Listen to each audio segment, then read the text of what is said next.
Hi everybody, it's PJ from Wisconsin Airgunners, and on today's video we're going to take this FX Crown Mark 1 out of its beautiful blue laminate stock, and we're going to pop it into this brand new chassis by Saber Tactical.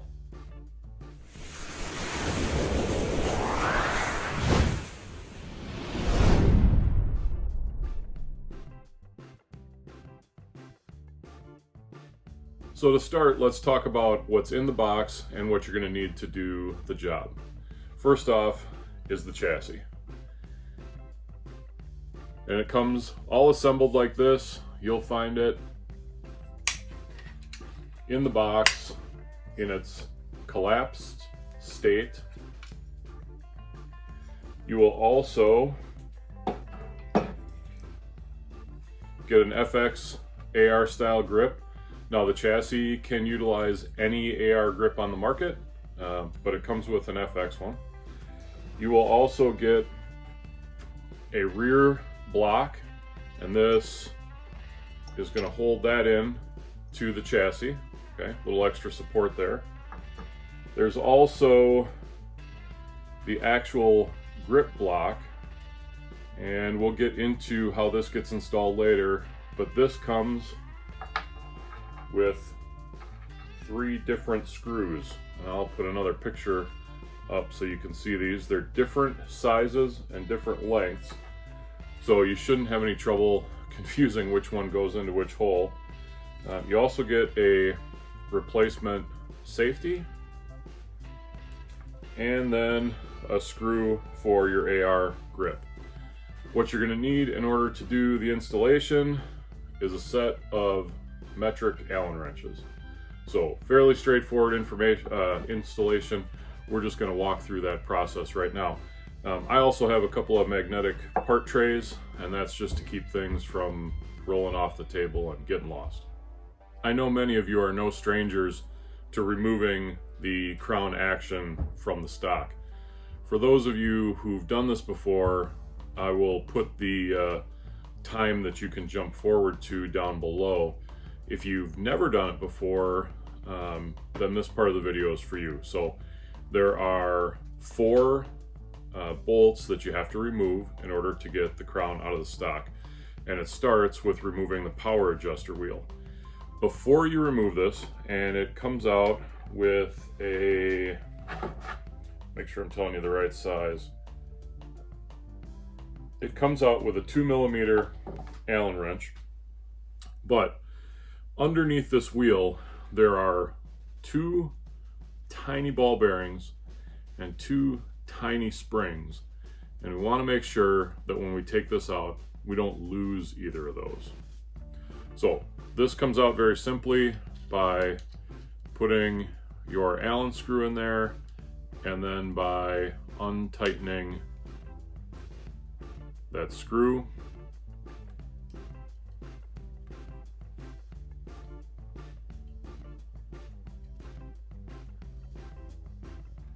And then simply taking the wheel out. When you take out the screw, and you'll see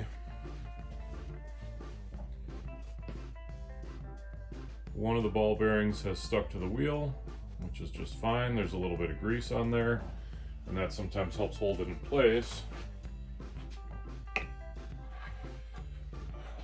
But there's a spring that is at risk for popping out and flying away, and then there's another ball right here.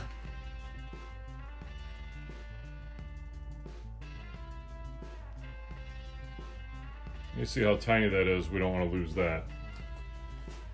So it's going right into the parts tray. And then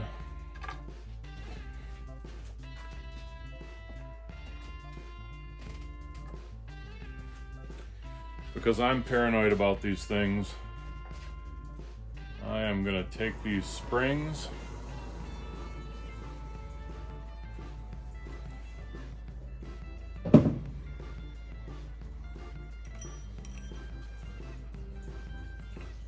I'm going to put them in the parts tray too. You can see how small that is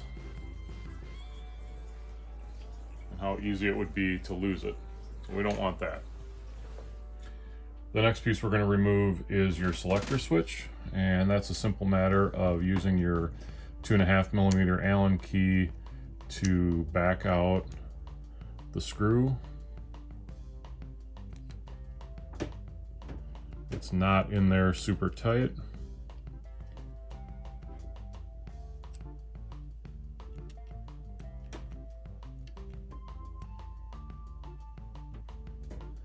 And once you have that removed, you can set that aside somewhere safe.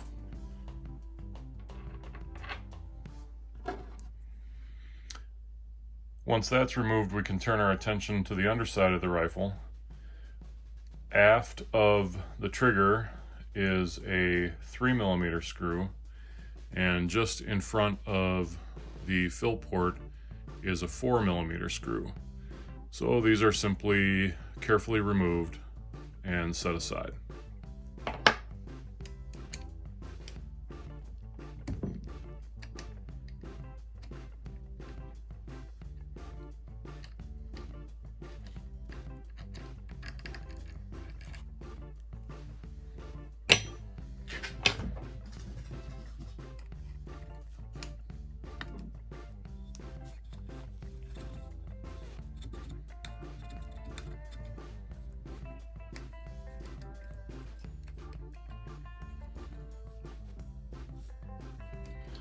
Remember that once these come out, there's nothing really but friction and gravity holding the action of the rifle into the stock. So you'll want to be careful as you pull the two pieces apart.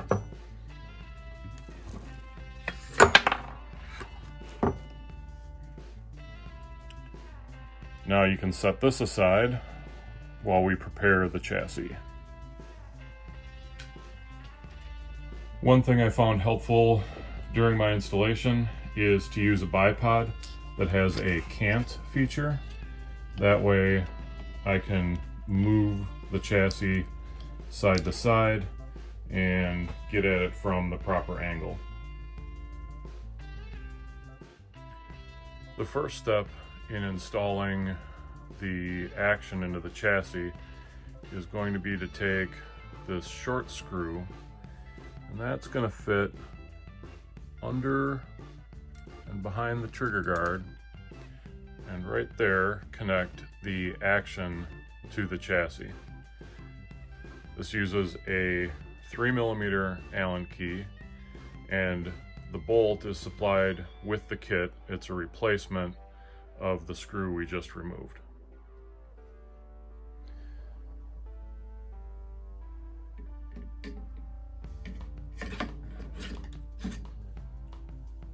So the action fits in like that.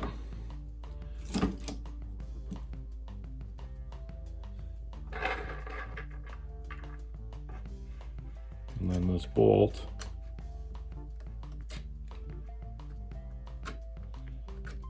slides right into its spot there.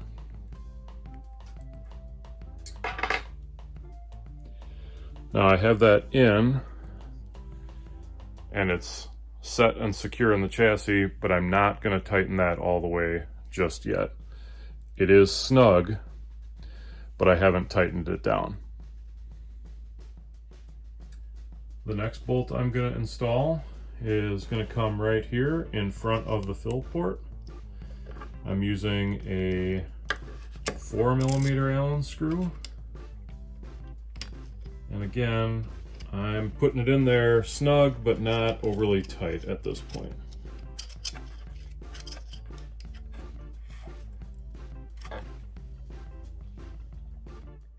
Once that bolt is in place, you can go back and tighten the first bolt. So now we get to the only tricky part of the entire operation. What we need to do is install this block underneath and behind the trigger guard. And there is a hole that lines this up with this hole right here. So I took and on my set it was actually a 7/64 Allen wrench, and I put just a dab of silicone grease on the end so that it would hold decently in the cup of that screw. And what that's allowed me to do, or what that's going to allow me to do, and I'm using, I like to use the rounded wrenches for this because if you have any variation of angle, it helps out a little bit. But what I'm going to do is put this down into this gap and get it started through that hole. And then I'm going to put the AR block underneath so it lines up on that screw, and just screw it in. So let me change the angle here and you can see what I'm doing maybe a little bit better. So here is the block that's going to go down there, and you'll ask yourself, why did they engineer it this way? And the reason is because they had to, in order to be able to do sort of multiple things at the same time. So the task is to get that screw lined up and then get it threaded through there and into that block.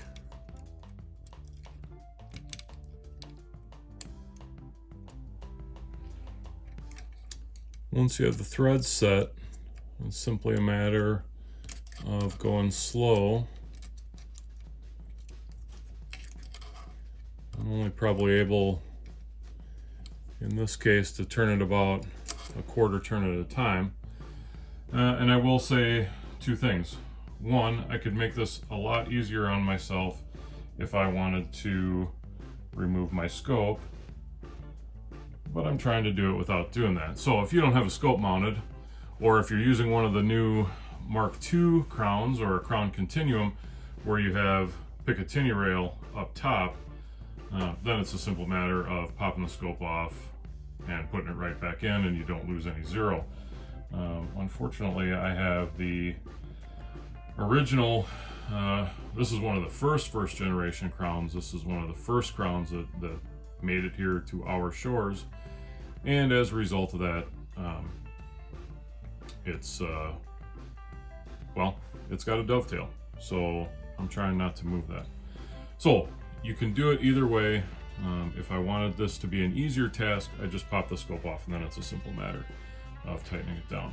There is one other bolt that has to go in there to lock that block, the trigger grip block in place, and that's this longer one, and that feeds right in through the top right there.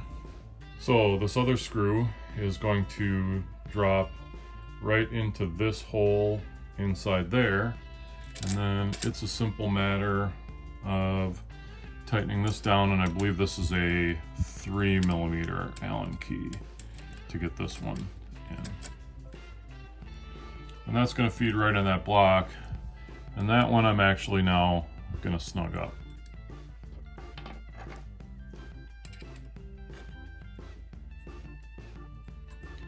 Not going to over tighten it.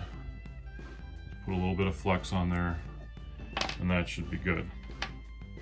Once you have the AR grip block installed, you can turn your attention to this sort of rear hatch.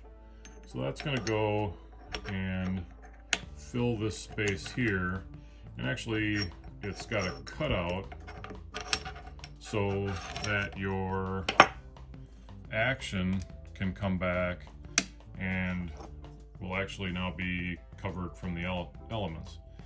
What you're going to have to do in order to do this part of the installation is open the stock,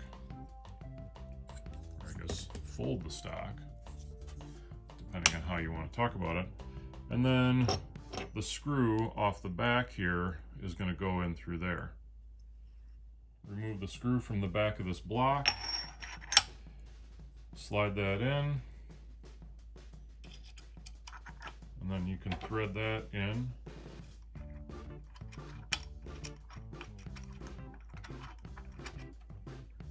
Just like that.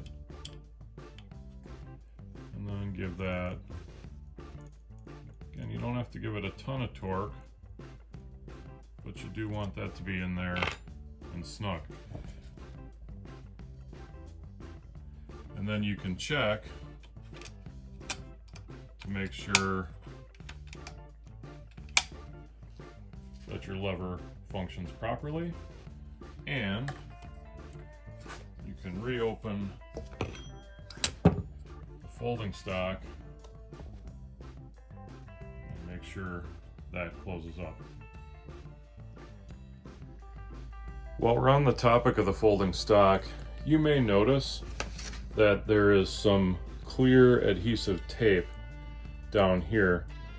This is an effort by Saber Tactical to sort of fine-tune each hinge setup so that they open and close very precisely, and I would discourage you from removing that tape.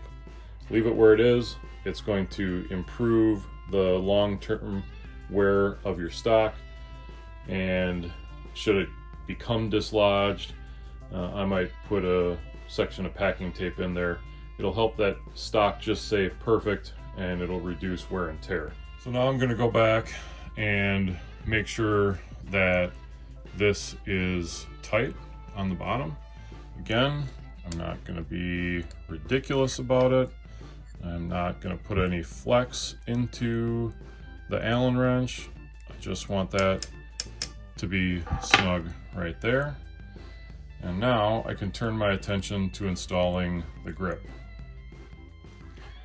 If you've installed an AR grip before, you know it's a fairly simple process. Basically, there's a hole in the bottom of the grip, and you're going to thread this bolt through and then into the block right there. Depending on what bolt you have, what grip you're using, I find it easier to simply drop the bolt in so it's already sticking out, and then I can line it up and more or less just thread it through there.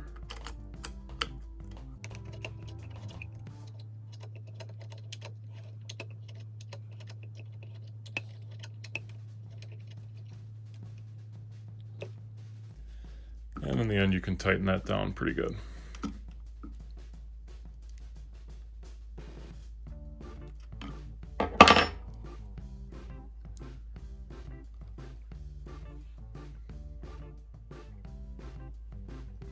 So we're into the home stretch. And the home stretch means we're going to reinstall the power wheel. So this is just a reversal of the earlier process where we put the springs back in their little holes. One on the bottom, one in the top.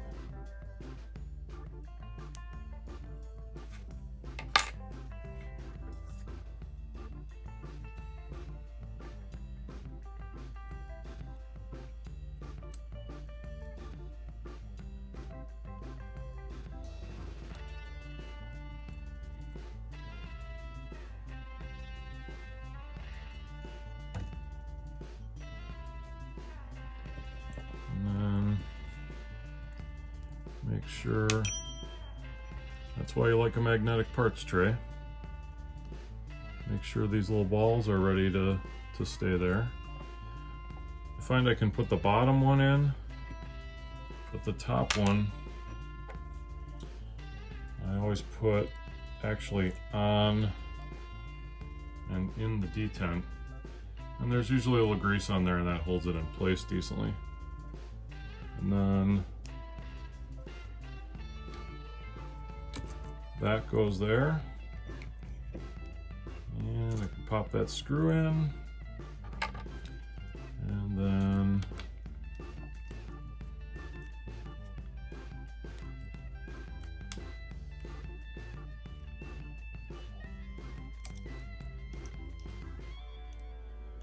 it's definitely possible to over tighten these things, and you do not want to do that.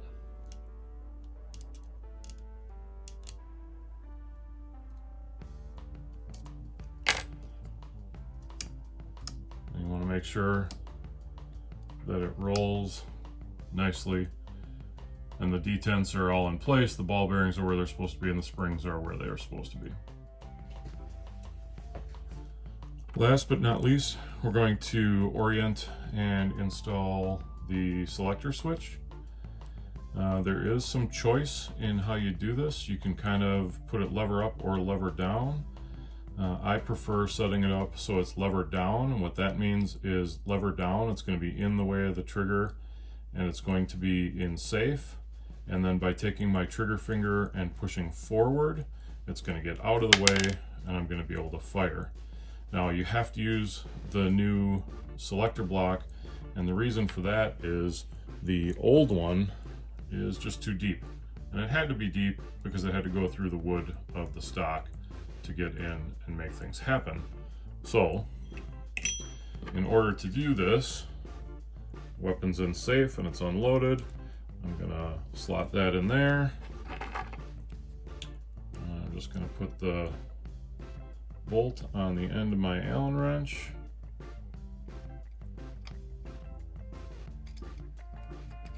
And tighten that in, and then when it gets snug, you're gonna wanna hold that in place so that you can bottom that out, and then you have safe and fire.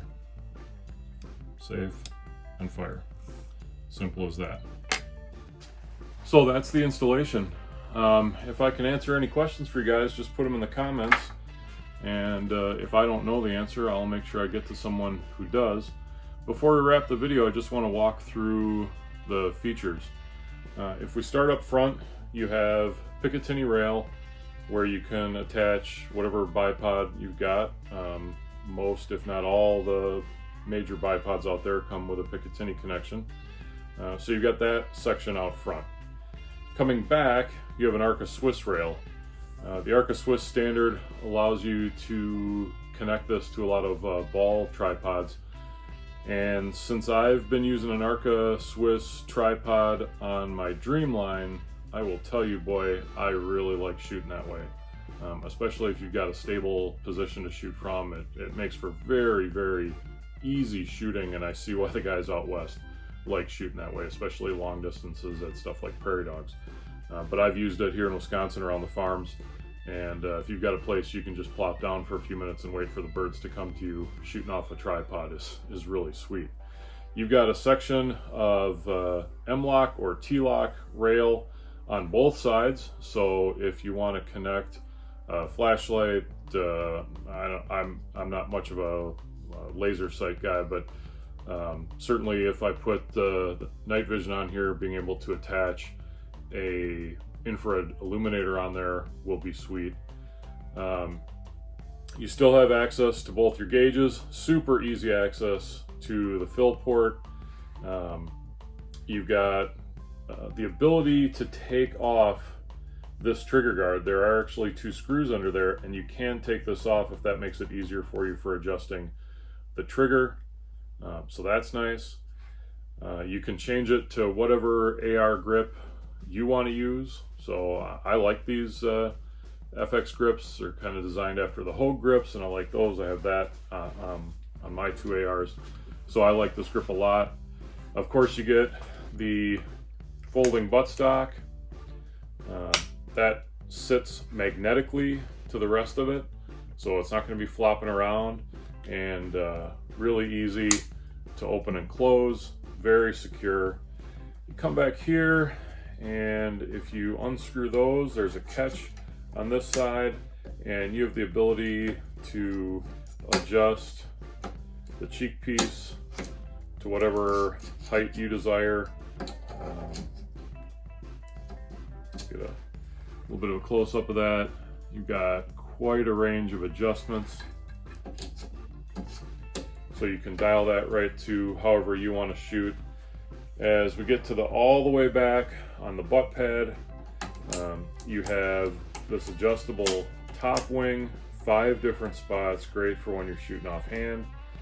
but you can convert it from, you know, maybe this is great for you for a bench, offhand you like it there, but no tools, and you're able to adjust that really quickly. You can loosen these up, and then you've got adjustments for length of pull. So you've got, I think on the Saber Tactical Dreamline I measured it out, and it's about 1.5 inches in total of adjustment, and then when you get it where you want it, you can lock it down. And if you do this thumb wheel here, you can move the whole unit up or down, and you can set that wherever you like. Plus, you've got a bag rider down here. Just about all the features you could want as far as adjustment is concerned. So, I haven't even had a chance to shoot with it yet, so I'm really looking forward to really dialing this in. Big shout out to the guys at Saber Tactical. Thank you for giving me the opportunity to put together this video. For those of you watching, hopefully the installation steps were clear and you're able to get this hooked up on your rifle and really what should take you just a couple of minutes. Thanks everybody for watching, and as always, till the next time, shoot safe and shoot straight. We'll see you around.